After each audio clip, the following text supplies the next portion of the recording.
ನೋಡಿ 28 ಕ್ಷೇತ್ರಗಳಲ್ಲೂ ಕೂಡ ವೋಟಿಂಗ್ ಆಗಿ ಹೋಯಿತು. ವಿಷಯಗಳ ಚರ್ಚೆ ಆಯಿತು. ಮ್ಯಾನಿಫೆಸ್ಟೋದಲ್ಲಿ ಇರ್ತಕ್ಕಂಥ ಅಂಶಗಳ ಚರ್ಚೆ ಆಯಿತು. ಅಭಿವೃದ್ಧಿ ಯಾರು ಮಾಡಿದ್ದಾರೆ ಯಾರು ಮಾಡಿಲ್ಲ ಚರ್ಚೆ ಆಯಿತು. ಮೈನಾರಿಟಿಗಳ ಬಗ್ಗೆ ಚರ್ಚೆ ಆಯಿತು. ಬೇರೆ ಬೇರೆ ಆಯಾಮದಲ್ಲಿ ಅದು ಬೇರೆ ಪ್ರಶ್ನೆ. ಆದರೆ ಎಲ್ಲದನ್ನ ಕೂಡ ಸೈಡ್ ಲೈನ್ ಮಾಡಿ ಇಂಥ ಪ್ರಕರಣದ ಚರ್ಚೆನೇನೆ ವಿಜೃಂಭಣೆ ಆಗಿಬಿಡ್ತಾ ಅಂತೇಳಿ ಇದು ಮೋಸ್ಟ್ ಅನ್ಫಾರ್ಚುನೇಟ್ ಸ್ಮಿತಾ. ಇದು ಏನೋ ಲಾಸ್ಟ್ 1 ವೀಕ್ ಇರುವಾಗ ಎಲೆಕ್ಷನ್ನು ಸೆಕೆಂಡ್ ಫೇಸು. ಸೊ ಇಂಥ ಒಂದು ಇಶ್ಯೂ ಆಚೆಗೆ ಬಂದು ಅದ್ರ ಬಗ್ಗೆನೇ ಚರ್ಚೆ. ಏನೋ ಉಳಿದ ಎಲ್ಲ ವಿಷಯಗಳನ್ನು ಹಿಂದೆ ಬಿಟ್ಟು ಏನೋ ಡ್ರೌಟ್ ಇಶ್ಯೂ. ನಾರ್ತ್ ಕರ್ನಾಟಕದಲ್ಲಿ ನಾನು ಎಲ್ಲ ಟೂರ್ ಮಾಡ್ಕೊಂಡು ಬಂದೆ. ಎಷ್ಟು ಮಟ್ಟಿಗೆ ಬರಗಾಲ ಇದೆ ಅಂತ ಹೇಳಿದ್ರೆ ನಿಜವಾಗ್ಲೂ ಭಾಳ ಭಯಂಕರವಾದಂಥ ಬರಗಾಲ. ಇದಕ್ಕೆ ಸೆಂಟ್ರಲ್ ಗೌರ್ಮೆಂಟನ್ನು ಸ್ಟೇಟ್ ಗೌರ್ಮೆಂಟ್ ಬ್ಲೇಮ್ ಮಾಡುತ್ತೆ, ಸ್ಟೇಟ್ ಗೌರ್ಮೆಂಟನ್ನು ಸೆಂಟ್ರಲ್ ಗೌರ್ಮೆಂಟ್ ಬ್ಲೇಮ್ ಮಾಡ್ತಾ ಇದೆ. ನೀವು ಬರೀ ಇದನ್ನು ಎಲ್ರಿಗೂ ಬೆನಿಫಿಟ್ಸ್ ಕೊಡೋದ್ರ ಬಗ್ಗೆ ಗಮನ ಇಟ್ಕೊಂಡಿದ್ರಿ, ನೀವು ಅದ್ರ ಬಗ್ಗೆ ಮಾಡಲಿಲ್ಲ ಅಂತ ಅವರು, ನೀವು ಸೆಂಟ್ರಲ್ ಗೌರ್ಮೆಂಟಿಂದ ಕೊಡಬೇಕಾದಂಥ ಫಂಡ್ಸ್ ಕೊಡಲಿಲ್ಲ ಅಂತ ಇವರು. ಸೊ ಅದೆಲ್ಲ ಬಿಟ್ಟುಬಿಟ್ಟು ಇದು ಬರೀ ಏನೋ ಇದು ರಾಜಕೀಯವಾದಂಥ ಒಂದು ಚರ್ಚೆ ಕಡೆಗೆ ಎಳೆದಿರ್ತಕ್ಕಂಥದ್ದು ತುಂಬ ದುರದೃಷ್ಟವಾದಂಥ ವಿಚಾರ. ಅಲ್ಲ, ಇಷ್ಟೆಲ್ಲ ಬರದ ಬಗ್ಗೆ ಬಡದಾಡಿದ್ರು ಕೂಡ ಅಲ್ಟಿಮೇಟ್ಲಿ ರೈತರಿಗೆ ಸಿಕ್ಕಿದ್ದೆಷ್ಟು? ಹಿಂದೆ ಕೊಟ್ಟಿದ್ದು 2,000, ಈಗ ಸೆಂಟ್ರಲ್ ಬಂದ ಮೇಲೆ ಅದನ್ನ ಕೊಟ್ಟರು ಕೂಡ 2,400 ಚಿಲ್ಲರೆ, ಅಲ್ಲಿಗೆ 4,000. ಸೆಂಟ್ರಲ್ ಗೌರ್ಮೆಂಟ್ ಜೊತೆಗೆ ಸ್ಟೇಟ್ ಗೌರ್ಮೆಂಟ್ 4,000 ಕೊಡ್ತಾ ಇದ್ರಲ್ಲ, ಅದನ್ನ ಸಿದ್ದರಾಮಯ್ಯ ಗೌರ್ಮೆಂಟ್ ನಿಲ್ಸಿದ್ರು. ಅದನ್ನ ಯಾಕೆ ತಿರ್ಗಾ ಪ್ರಾರಂಭ ಮಾಡಲಿಲ್ಲ? ಅದನ್ನು ಪ್ರಾರಂಭ ಮಾಡಬೇಕಾಯ್ತು. ಮತ್ತೆ 4,600 ಕೋಟಿ ಬಂದಿದೆಯಲ್ಲ ಸೆಂಟ್ರಲ್ ಗೌರ್ಮೆಂಟ್ದು, ಅದು ಡಿಸ್ಟ್ರಿಬ್ಯೂಷನ್ ಆಗಿದೆಯಾ? ಅದನ್ನು ಬೇರೆ ಬೇರೆ ರೀತಿಯಲ್ಲಿ ಉಪಯೋಗಿಸಲಿಕ್ಕೆ ಶುರು ಮಾಡಿದ್ದಾರಾ? ಅದ್ರ ಬಗ್ಗೆ ಏನು ಮಾಹಿತಿ ಇಲ್ಲ.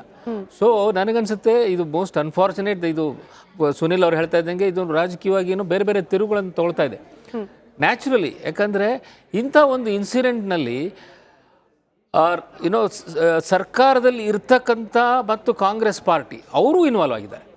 ಹಾಗಿರುವಾಗ ಅವರೇ ಈ ಇನ್ವೆಸ್ಟಿಗೇಷನ್ನ ನಡೆಸ್ತಕ್ಕಂಥದ್ದು, ಅವರ ಸುಪರ್ದಿನಲ್ಲಿ ನಡೆಸ್ತಕ್ಕಂಥದ್ದು ಎಷ್ಟು ಮಟ್ಟಿಗೆ ಸೂಕ್ತ ಅನ್ನೋದು ಐ ಥಿಂಕ್ ಜನಸಾಮಾನ್ಯರಲ್ಲಿ ಇದ್ರ ಬಗ್ಗೆ ನಡಿ ಈಗ ಶುರು ಮಾಡೋಣ. ಕೇಸರಿಯಿಂದ ಮನೋಲ್ಲಾಸ ಮನಸ್ಸು ಮತ್ತೇರಿ ಕುಣಿದಾಡಿದೆ ನೋಡು, ಮನಸ್ಸು ಮತ್ತೇರಿ ಕುಣಿದಾಡಿದೆ ನೋಡು. ಕ್ಷಣ ಕ್ಷಣವೂ ಆಚರಿಸಿ ಕೇಸರಿ ಹಬ್ಬ.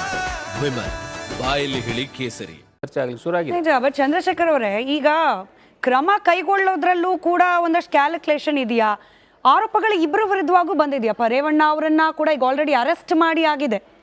ಮತ್ತೊಂದು ಕಡೆ ಪ್ರಜ್ವಲ್ ರೇವಣ್ಣ ಅವ್ರ ವಿರುದ್ಧವಾಗಿಯೂ ಕೂಡ ಆರೋಪ. ಕ್ರಮ JDSನವ್ರು ಸಸ್ಪೆಂಡ್ ಮಾಡಿದ್ದು ಕೇವಲ ಪ್ರಜ್ವಲ್ ರೇವಣ್ಣ ಅವ್ರನ್ನ ಮಾತ್ರ. ನೀವು ಇದನ್ನು ಹೆಂಗೆ ಸಮರ್ಥಿಸ್ಕೊಳ್ತೀರಿ? ಕ್ರಮ ಅವ್ರ ಮೇಲೆ ಮಾತ್ರ, ಇವ್ರ ಮೇಲೆ ಇಲ್ಲ, ನಾವು BJP ಕ್ಲಿಯರ್ ಇದ್ದೀವಿ, ಯಾರು ತಪ್ಪು ಮಾಡಿದ್ದಾರೆ ಶಿಕ್ಷೆ ಆಗಬೇಕು. ಬಟ್ ನಿಮ್ಮ ವೇ ಆಫ್ ಆಕ್ಷನ್ ಇದೆಯಲ್ಲ, ಬೇರೆನೇ ಏನಾದರೂ ಮೆಸೇಜ್ ಪಾಸ್ ಮಾಡ್ತಿದ್ಯಾ ಅಂತ? ಅಲ್ಲ, ಮೊದಲನೇ ದಿವಸದಿಂದನೇ BJPಯ ಸ್ಟ್ಯಾಂಡು ಭಾಳ ಕ್ಲಿಯರ್ ಆಗಿದೆ. ತಪ್ಪು ಮಾಡಿರ್ತಕ್ಕಂಥವ್ರಿಗೆ ಕಾನೂನಿನ ಉಗ್ರ ಶಿಕ್ಷೆ ಆಗಬೇಕು ತಪ್ಪು ಮಾಡಿರೋರಿಗೆ. ಅದಕ್ಕೆ ಕುಮಾರಸ್ವಾಮಿ ಅವ್ರನ್ನ ಮಾತಾಡಿದ್ರು, ತಪ್ಪು ಮಾಡಿದ್ರೆ ಗಲ್ಗಾಕ್ಲಿ ಅಂತೇಳಿ. ಅದೇ ಸ್ಟ್ಯಾಂಡು BJPದು ಕೂಡ. BJP ಮೊದಲನೇ ದಿವಸದಿಂದ ಭಾಳ ಕ್ಲಿಯರ್ ಆಗಿದೆ. ಒಂದು ನೋಡಿ, ತಪ್ಪು ಮಾಡಿರೋನು ಅವನೇನೋ ಅವನು ಜೈಲಿಗೆ ಹೋಗ್ತಾನೋ, ಅವ್ನಿಗೇನೋ ಶಿಕ್ಷೆ ಆಗುತ್ತೆ, ಹಾಳಾಗೋಗುತ್ತೆ. ಆದರೆ ಲಕ್ಷಾಂತರ ಪೆನ್ ಡ್ರೈವ್ಗಳನ್ನ ಮಾಡಿ ಅದರಲ್ಲಿ ಸಾವಿರಾರು ಹೆಣ್ಣುಮಕ್ಕಳ ಕುಟುಂಬಗಳಿದ್ದಾವೆ, ಮಕ್ಕಳಿದ್ದಾರೆ, ಇಡೀ ಸಂಸಾರಗಳಿದ್ದಾವೆ. ಇವ್ರು ರಾಜಕೀಯಕ್ಕೋಸ್ಕರ ಮನೆ ಮನೆಗೆ ಹಂಚಿದ್ರಲ್ಲ ಇವರೇ. ಅಟ್ಲೀಸ್ಟ್ ಆ ಮುಖಗಳನ್ನ ಮಾರ್ಫ್ ಮಾಡಬೇಕು ಅಂತಕ್ಕಂಥ ಮನುಷ್ಯತ್ವನೂ ಇಲ್ವಾ? ಅಲ್ಲೂ ರಾಜಕೀಯ ಬೇಕಾ ನಿಮಗೆ? ಇವತ್ತು ಸಾವಿರಾರು ಹೆಣ್ಮಕ್ಳುಗಳು ಕುಟುಂಬಗಳು ಬೀದಿಗೆ ಬಿದ್ದಿದ್ದವಲ್ಲಿ ಕಾರಣ ಯಾರು? ಇದೇ ಮಹಾನಾಯಕ ತಾನೇ. ಈ ಮಹಾನಾಯಕ ಇವರ ಒಂದು ರಾಜಕೀಯ ಇದಕ್ಕೋಸ್ಕರ ಎಲ್ಲ ಹೆಣ್ಮಕ್ಳು ಬೀದಿಗೆ ತಗೊಂಬಂದು ಬಿಟ್ಬಿಟ್ರು. ನೀವು ಹೋರಾಡಿಯಪ್ಪ, ನೀವು ಎಷ್ಟಾರು ಹೋರಾಡಿ ಕಾನೂನು ಮಾಡಿ ಎಲ್ಲನೂ ಮಾಡ್ಕೊಂಡೋಗಿ. ಆದರೆ ಮನುಷ್ಯತ್ವ ಒಂದಿರಬೇಕು ತಾನೆ. ಮೃಗಗಳಿಗೂ ಇರುತ್ತೆ, ಏನು ಚಿಕ್ಕ ಮಕ್ಕಳನ್ನ ಮುಟ್ಟಬಾರ್ದು ಅಥವಾ ಇರೋ ಮುಟ್ಟಬಾರ್ದು ಅಂತೇಳಿ. ಆ ಮೃಗಕ್ಕಿಂತ ಕೀಡಾಗೋದ್ರೆ ಇವತ್ತು. ಒಂದು ಎರಡನೇದು ನೋಡಿ, ಯಾವ ಪೀರಿಯಡಲ್ಲಿ ಯಾವುದು ಪೀಕ್ ಹೊರಟೋಗಿತ್ತು, ನೇಹಾ ಹಿರೇಮಠ ಅವರ ಬರ್ಬರವಾದ ಹತ್ಯೆ ಆಗಿತ್ತು. ಅದಾದಮೇಲೆ ಇಡೀ ರಾಜ್ಯದಲ್ಲಿ ಕುಡಿಯೋಕ್ಕೆ ನೀರಿರಲಿಲ್ಲ, ವಿದ್ಯುತ್ ಇರಲಿಲ್ಲ, ಎಲ್ಲ ಕಡೆಗೂ ಸಮಸ್ಯೆಗಳು ಬಂದಿತ್ತು. ಅಂಥ ಸಂದರ್ಭದಲ್ಲಿ ಇದನ್ನು ಡೈವರ್ಟ್ ಮಾಡೋದಕ್ಕೆ ಇಲ್ಲ ನೋಡಿ. ಯಾಕೆ ಅಂತ ಹೇಳಿದ್ರೆ 21ನೇ ತಾರೀಕು ಇವರು ಸಿಡಿಗಳನ್ನ ಹಂಚಿದ್ದಾರೆ. 24, 25ನೇ ತಾರೀಕು ಯಾವುದೋ ಒಂದು ಕನ್ನಡ ಚಾನಲ್ ಆಗ್ಲೇ ಈ ವಿಷಯ ತೋರಿಸ್ತಾ ಇದ್ದಾರೆ. ಇಷ್ಟೆಲ್ಲ ಆದ್ರೂ ಎಲೆಕ್ಷನ್ ಆಗಿ 26 ರಾತ್ರಿ ಅವ್ರು 27 ಬೆಳಗಿನ ಜಾವದವರೆಗೂ ಇವರೊಂದು SIT ಫಾರಂ ಮಾಡಿಲ್ಲ. ಇದೇ ಸರ್ಕಾರಕ್ಕೆ ಚೆನ್ನಾಗಿ ಗೊತ್ತಿತ್ತು ಈ ಟೆಕ್ನಿಕಲ್ ಆಸ್ಪೆಕ್ಟ್ಸ್ ಬಗ್ಗೆ ನನಗೆ ಇನ್ ಡೀಟೇಲ್ ಆಗಿ ಬೇಕು ನಿಮ್ಮಿಂದ ಆನ್ಸರ್. ಒಂದ್ ಚಿಕ್ಕ ಡೌಟ್ ಚಂದ್ರಶೇಖರ್ ಅವರೇ, ಇದಕ್ಕೆ ನೀವೇ ಉತ್ತರ ಕೊಡ್ಬೇಕು. ನೋಡಿ, ನೀವು ನಿಮ್ಮ ಮೈತ್ರಿ ಪಾರ್ಟ್ನರು ಆರೋಪ ಮಾಡುವಾಗ್ಲೂ ಕೂಡ ಬಹಳ ಕ್ಯಾಲ್ಕುಲೇಟೆಡ್ ಆಗಿ ಮಾಡ್ತಿದ್ದೀರಾ ಅಂತ ಹೇಳಿ. ಯಾಕೆ ಹೇಳ್ತೀನಿ ಈ ಪ್ರಶ್ನೆ? ಇವತ್ತು ಆರ್ ಅಶೋಕ್ ಅವ್ರು ಪ್ರೆಸ್ ಮೀಟ್ ಮಾಡಿದ್ರು, ಹೇಳ್ತಾರೆ ಡೈರೆಕ್ಟರ್ ಸುರ್ಜೇವಾಲಾ ಅಂತೆ ಸ್ಕ್ರಿಪ್ಟ್ ಬರ್ದಿದ್ದು ಸಿದ್ದರಾಮಯ್ಯನವರಂತೆ, ಪ್ರೊಡ್ಯೂಸ್ ಮಾಡಿದ್ದು ಡಿ ಕೆ ಶಿವಕುಮಾರ್ ಅಂತೆ, ಆಕ್ಟ್ ಮಾಡಿದ್ದು ಯಾರು? ಅದನ್ನ ಯಾಕೆ ಮಾತಾಡ್ತಿಲ್ಲ? ಇದ್ರಲ್ಲಿ ಮೇನ್ ಕಲ್ಪ್ರಿಟ್ ಅಂತ ಹೇಳಿ ಗುರುತಿಸ್ಕೊಳ್ತಿರೋರು ಯಾರು? ಅವ್ರ ಬಗ್ಗೆ ಯಾಕೆ ಅದೇ ನೀವು ಪಿಕ್ಚರ್ ತರದಲ್ಲ ಅದನ್ನ ಎಕ್ಸಾಂಪಲ್ ಕೊಟ್ಟು ವಿವರಣೆ ಮಾಡಬೇಕು ಅಂತಂದ್ರೆ ಮೇನ್ ಕ್ಯಾರೆಕ್ಟರ್ ಬಗ್ಗೆನೂ ಮಾತನಾಡಿ ಅಲ್ಲ, ಆರೋಪ ಹೊತ್ತವ್ರ ಬಗ್ಗೆನೂ ಮಾತನಾಡಿ ಅಲ್ಲ. ನನ್ನ ಓಪನಿಂಗ್ ಸ್ಟೇಟ್ಮೆಂಟ್ ಅಲ್ಲೇ ಹೇಳಿದೆ, ಗಲ್ಲಿಗಾಕಿ ತಪ್ಪು ಮಾಡಿರೋರ್ಗೆ.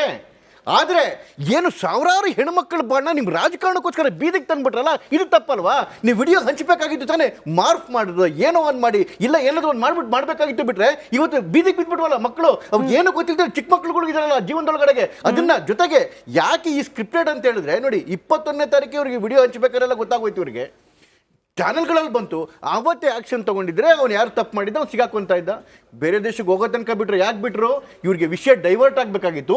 ಮತ್ತೆ ಇವ್ರು ಇದು ಒಂದೇ ಚಾಳಿ ಇವ್ರದ್ದು ಎಲ್ಲದಕ್ಕೂ ಮೋದಿ ಮುಖ ತೋರಿಸೋದು, ಅದಕ್ಕೂ ತೋರಿಸ್ಬೇಕಾಗಿತ್ತು, ಮೋದಿ ಅವ್ರ ಮುಖ ತೋರಿಸ್ಬೇಕಾಗಿತ್ತು. ಜೊತೆಗೆ ಇವೆಲ್ಲ ವಿಷಯಗಳಿತ್ತಲ್ಲ, ಈ ವಿಷಯಗಳನ್ನ ಡೈವರ್ಟ್ ಮಾಡಬೇಕಾಗಿತ್ತು. ಹಾಗಾಗಿ ಇದನ್ನು ಕೂಡ ಇಂತಹ ಒಂದು ಸೂಕ್ಷ್ಮವಾದ ವಿಚಾರವನ್ನು ಕೂಡ ರಾಜಕೀಯಕ್ಕೋಸ್ಕರ ಬೆಳೆಸ್ಕೊಂಡ್ರು. ಅದಕ್ಕೆ ಈ ಮಹಾನಾಯಕರುಗಳಿಗೆ, ಈ ಕಾಂಗ್ರೆಸ್ ನಾಯಕರಿಗೆ ನಿಜವಾಗ್ಲೂ ಧಿಕ್ಕಾರ ಹೇಳಬೇಕು ಕರ್ನಾಟಕ. ಅಲ್ಲ, ಇವಾಗ ಸೂರ್ಯ ಮುಕುಂದರಾಜ್ ಅವರು ಇದ್ದಾರೆ, ಬೇಸಿಕಲಿ ವಕೀಲರು ಕೂಡ ಅವರು, ಕಾಂಗ್ರೆಸ್ ಪಕ್ಷದ ವಕ್ತಾರರು. ಮೊದಲದಾಗಿ ಕಾರ್ಯಕ್ರಮಕ್ಕೆ ಸ್ವಾಗತ. ಸ್ವಲ್ಪ ತಡವಾಗಿ ಬಂದ್ರೆ ಒಂದಷ್ಟು ಇನ್ಫಾರ್ಮೇಶನ್ ನಮ್ಮ ಕ್ರೈಮ್ ಬ್ಯೂರೋ ಚೀಫ್ ಹಾಗೆ ಪೊಲಿಟಿಕಲ್ ಬ್ಯೂರೋ ಚೀಫ್ ಕೂಡ ಕೊಡ್ತಾ ಇದ್ರು. ನೋಡಿ, ಒಂದು ಕಡೆ ತನಿಖೆ ಅದ್ರ ಪಾಡಿಗೆ ಅದು ನಡೀತಿದೆ, ಅದ್ರ ಬಗ್ಗೆನೂ ಅನುಮಾನಗಳು. ಮತ್ತೊಂದು ಕಡೆಯಲ್ಲಿ ರಾಜಕೀಯವಾಗಿ ಮತದಾನ, ಚುನಾವಣೆ ಇದೆಲ್ಲ ನಡೀತಾ ಇದೆ, ಅದನ್ನು ಕೂಡ ದಿಕ್ತಪ್ಪಿಸೋ ಪ್ರಯತ್ನ. ಎಲ್ಲಿಂದ ಎಲ್ಲಿಗೆ ಹೋಗ್ತಾ ಇದೆ? ರಾಜ್ಯ ಸರ್ಕಾರ ಅದರದೇ ಆದ ದಾಯಿತ್ವ ಇರುತ್ತಪ್ಪ ನಿಮ್ಮ ಪಕ್ಷಕ್ಕೆ, ಸರ್ಕಾರವನ್ನು ನಡೆಸ್ತಿರುವ ಪಕ್ಷ. ಇಂಥ ವಿಚಾರದಲ್ಲಿ ಸ್ಟ್ರಿಕ್ಟ್ ಕ್ರಮ ಕೈಗೊಂಡಿದ್ದೀವಿ ಅನ್ನೋ ಕ್ಲಿಯರ್ ಕಟ್ ಮೆಸೇಜ್ ಪಾಸ್ ಮಾಡುವಲ್ಲಿ ಕಾಂಗ್ರೆಸ್ ವಿಫಲವಾಯ್ತಾ ಅಂತ ಹೇಳಿ. ಆಗದೆ ಹೋಗಿದ್ರೆ ಇಷ್ಟೆಲ್ಲ ಆರೋಪಗಳು ಬರ್ತಿತ್ತ ನಿಮ್ಮ ಪಕ್ಷದ ಮೇಲೂ? ಈಗ ಆರೋಪ ರಾಜಕೀಯವಾಗಿ ಬಿಜೆಪಿಯವರು ಆರೋಪ ಮಾಡೋದು ಸಹಜ ಇಂಥ ಪ್ರಕರಣಗಳಲ್ಲಿ. ಯಾಕೆಂದರೆ ಅವರ ಮೈತ್ರಿಕೂಟದ ಏನು ಸಹ ಪಕ್ಷ ಇದೆ, ಆ ಪಕ್ಷದ ಒಬ್ಬ ಅಭ್ಯರ್ಥಿ ಇಂಥ ಒಂದು ದೊಡ್ಡ ಸ್ಕ್ಯಾಮಲ್ಲಿ ಸಿಗಾಕೊಂಡಿರೋದು. ಸೊ ಅದನ್ನು ಅವ್ರಿಗೇನಾಗ್ಬಿಟ್ಟಿದೆ, ಈ ಕಡೆ ಬಿಸಿ ತುಪ್ಪ ಆಗಿದೆ, ನುಂಗಕ್ಕೂ ಆಗ್ತಿಲ್ಲ, ಉಗಿಯೋಕ್ಕೂ ಆಗ್ತಾ ಇಲ್ಲ. ಆಮೇಲೆ ಒಂದು ಮಾತು ಹೇಳ್ತಾನೆ ಇದ್ದಾರೆ, ನಾನು ಚಂದ್ರಶೇಖರ್ ಅವರು ಕಳೆದ 3-4 ಡಿಬೇಟ್ಗಳಲ್ಲಿ ಪದೇ ಇದೇ ವಿಚಾರ ಮಾತಾಡ್ತಾ ಇದ್ದೀವಿ. ನೆನ್ನೆನೂ ಕೂಡ ಇದನ್ನೇ ಮಾತಾಡಿದ್ವಿ. ಸೊ ಅವರು ಅದನ್ನೇ ಹೇಳ್ತಾರೆ, ಕುಮಾರಸ್ವಾಮಿ ಅವರು ಅದನ್ನೇ ಹೇಳ್ತಾರೆ, ನಮ್ಮಲ್ಲಿ ಯಾವುದೇ ಗೊಂದಲ ಇಲ್ಲ, ಆರೋಪಿ ಏನಿದ್ದಾನೆ ಅವನನ್ನು ಗಲ್ಗಾಕಿ ಅಂತ. ಪಾಯಿಂಟ್ ಮುಗೀತಲ್ಲ ಅಲ್ಲಿ. ಬೇರೆ ವಿಚಾರಗಳನ್ನ ಯಾರು ತೊಗೊಂಬರ್ತಾ ಇರೋದು? ಆಮೇಲೆ ಒಂದು ವಿಚಾರ ನೀವು ಗಮನಿಸಿ, ಕುಮಾರಸ್ವಾಮಿ ಅವರು ಮತ್ತು HD ದೇವೇಗೌಡರು ನ್ಯಾಯಾಲಯಕ್ಕೆ ಹೋಗ್ಬಿಟ್ಟು ನಮ್ಮ ಬಗ್ಗೆ ಈ ವಿಚಾರವನ್ನು ಮಾಧ್ಯಮಗಳಲ್ಲಾಗಿರ್ಬೋದು ಅಥವಾ ಹೊರಗಡೆ ಯಾವುದೇ ಸೋಷಿಯಲ್ ಮೀಡಿಯಾದಲ್ಲಾಗಿರ್ಬಾರ್ದು ಮಾತಾಡಬಾರ್ದು ಅಂತ ಅಷ್ಟೇ ತೊಗೊಂಬರ್ತಾರೆ. ಯಾರು ಕುಮಾರಸ್ವಾಮಿ ಬಗ್ಗೆ ಮಾತಾಡಿದ್ದು? ಯಾರು ದೇವೇಗೌಡರ ಬಗ್ಗೆ ಮಾತಾಡ್ತಿರೋದು? ಇವರೇ ಕುಂಬಳಕಾಯಿ ಕಳ್ಳ ಅಂದರೆ ಎಲ್ಲ ಎಗ್ಲು ಮುಟ್ಟು ನೋಡ್ಕೊತಾ ಇದ್ದಾರೆ. ಈಗ ಪೊಲಿಟಿಸೈಸ್ ಮಾಡಬಾರ್ದು, ಇಶ್ಯೂನ ಪೊಲಿಟಿಸೈಸ್ ಮಾಡಬಾರ್ದು ಅಂತಾರಲ್ಲ. ನೇಹಾ ಮರ್ಡರ್ ಕೇಸ್ ಯಾಕೆ ಪೊಲಿಟಿಸೈಸ್ ಮಾಡಿದ್ರು? ಅಲ್ಲಿ JP ನಡ್ಡಾ ಮನೆಗೆ ಹೊಟ್ಟೋಗ್ತಾರೆ, ಅಮಿತ್ ಶಾ ಮನೆಗೆ ಹೊಟ್ಟೋಗ್ಬಿಡ್ತಾರೆ. ಯಾಕೆ? ಅಲ್ಲೊಬ್ಬ ಮುಸ್ಲಿಂ ಆರೋಪಿ ಇದ್ದ ಅಂತ. ಇವ್ರಿಗೆ ಧರ್ಮ ಮತ್ತೆ ಜಾತಿ ಅದ್ರಲ್ಲಿ ಯಾವ್ದಾದ್ರು ಬಂದ್ರೆ, ಈಗ ನೇಹಾ ಮರ್ಡರ್ ಕೇಸ್ ಆರೋಪಿನ ತಕ್ಷಣ ಬಂಧಿಸಲಾಯ್ತು. ಅವ್ರ ಮನೆ ಕುಟುಂಬದವರು ಕಾಂಗ್ರೆಸ್ ಪಕ್ಷದ ನಾಯಕರುಗಳು, ಅವ್ರನ್ನ ಇವರು ದಾರಿ ತಪ್ಸಕ್ ಹೋಗ್ತಾರೆ. ಆಮೇಲೆ ಬರಗಾಲ ಅಷ್ಟೊಂದೆಲ್ಲ ಇದೆ ಅಂತ ಗೊತ್ತಿದ್ರು ನಾವು ಸುಪ್ರೀಂ ಕೋರ್ಟ್ಗೆ ಹೋಗ್ಬಿಟ್ಟು ಪರಿಹಾರ ತಗೊಂಡ್ಬರ್ಬೇಕಾಗಿತ್ತು. ಅದರಲ್ಲೂ 18,000 ಕೋಟಿ ಕೇಳಿದ್ರೆ 3,000 ಕೋಟಿ ಮಾತ್ರ ಕೊಟ್ಟಿದ್ದಾರೆ. ಇವೆಲ್ಲ ಇದೆಲ್ಲ ಗೊತ್ತಿರಲ್ಲ. ಬಟ್ ಈ ಸೂರ್ಯಮುಕುಂದ್ ಅವರೇ, ಆರೋಪ ಮುಕ್ತಾಯ ಆಗೋಯ್ತಲ್ಲ, ಅವ್ರು ಹೇಳ್ಬಿಟ್ರು ಆರೋಪಿಗೆ ಶಿಕ್ಷೆ ಆಗ್ಲಿ, ಅಪರಾಧಿ ಅಂತ ಪ್ರೂವ್ ಆದ್ರೆ ಅಲ್ಲಿಗೆ ಮುಗಿಲಿಲ್ಲಲ್ಲ. ಇಲ್ಲಿ ಇನ್ನೂ ಒಂದು ಗಂಭೀರವಾದ ಆರೋಪ ಇದೆ. ಯಾರ ವಿಡಿಯೋ ವೈರಲ್ ಮಾಡಿದ್ರು ಅವರು ಆರೋಪಿಗಳೇ ಅಲ್ವಾ? ಅವ್ರದ್ದು ತಪ್ಪೇ ಅಲ್ವಾ? ನೀವು ಲಾಯರ್ ಇದ್ದೀರಿ. ಅಲ್ಲ, ಖಂಡಿತವಾಗ್ಲೂ ಇದರಲ್ಲಿ ಕಾನೂನು ಪ್ರಕಾರ ಆ ಥರದ್ದೊಂದು ಕಂಟೆಂಟ್ಗಳನ್ನ ಮೊಬೈಲಲ್ಲಿ ಇವತ್ತು SIT ಅವರು ಕೂಡ ಹೇಳಿದ್ದಾರೆ. IPC 292, 67 IT ಆ್ಯಕ್ಟು ಇದೆಲ್ಲ ಅದನ್ನೇ ಹೇಳೋದು. ಅಬ್ಸಿನ್ ಕಂಟೆಂಟ್ಗಳನ್ನ ಯಾರು ಕೂಡ ಶೇರ್ ಮಾಡಬಾರ್ದು, ಸರ್ಕ್ಯುಲೇಟ್ ಮಾಡಬಾರ್ದು ಅಂತ. ಅದ್ರ ವಿರುದ್ಧ ಅವರು ಪ್ರಜ್ವಲ್ ರೇವಣ್ಣ ಅವರ ಎಲೆಕ್ಷನ್ ಏಜೆಂಟು ಪೂರ್ಣಚಂದ್ರ ತೇಜಸ್ವಿ ಅನ್ನೋರು ಕಂಪ್ಲೇಂಟ್ ಕೊಟ್ಟಿದ್ದಾರೆ. ಅದ್ರ ಮೇಲೆ ನವೀನ್ ಗೌಡನ್ ಮೇಲೆ FIR ಆಗಿದೆ, ಸೇಮ್ ಡೇ FIR ಆಗಿದೆ. ಅದು ಕೂಡ ನಡೀತಾ ಇದೆ, ವಿಚಾರಣೆ ನಡೀತಾ ಇದೆ. ಸೊ ಯಾವ್ದನ್ನು ಕೂಡ ಆಕ್ಷನ್ ತಗೊಂತಾರೆ. ಯಾಕೀಗ ಪ್ರಜ್ವಲ್ ರೇವಣ್ಣ ದೇಶ ಬಿಟ್ಟು ಹೋಗಿದ್ದಾರೆ ಅಂದ್ರೆ, ಪ್ರಜ್ವಲ್ ರೇವಣ್ಣ, ವಿಜಯ್ ಮಲ್ಯ, ನೀರವ್ ಮೋದಿ ಈ ಸಾಲಿಗೆ ಇವತ್ತು ಪ್ರಜ್ವಲ್ ರೇವಣ್ಣನು ಸೇರ್ಕೊಂಡಿದ್ದಾರೆ. ಕೇಂದ್ರ ಸರ್ಕಾರ